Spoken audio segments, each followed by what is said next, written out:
sker der? Hvorfor sker det der hver gang I skal i spejl? Hvad laver I?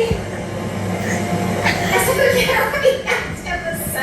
Nej, jeg sagde, kig på mig. Når man skal kunne shoppe et spejl. Det er ikke shampoo. Du må ikke røre. Ja, jeg har ikke shampoo.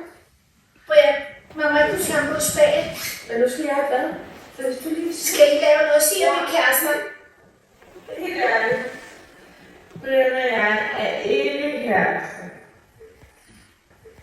Men I skal i spejl sammen. Det er sygt derude. Jeg ved ikke, hvad de laver, hver gang de skal i spejl. Der er sæt ud over det hele. Det løber over det hele, og jeg skal udspekulere mere med det. Fordi de siger jo, at det ikke er kærester, men man går ikke i spejl med sin eks. Så jeg skal altså ud og se, hvad de laver. Ja, det kan jeg godt forstå. Så jeg hører de ude på toilettet. Nu skal jeg så lytte, hvad de laver. Jeg skal rigtig stoppe det hos dem.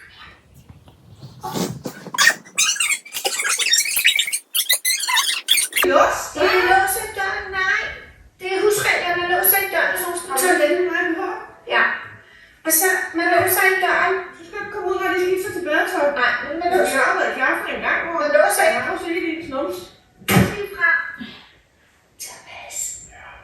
Jeg går ud igen om lidt. De siger, de har badetøj på, når de går i spa sammen. Men jeg skal altså lige ud og se, om de kysser eller laver noget andet. Nej, det er vist en god idé.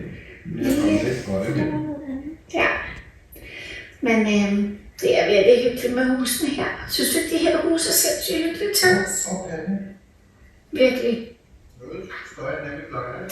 Men Thomas, vi var næsten ikke få noget kaffe i dag. Vi fik lige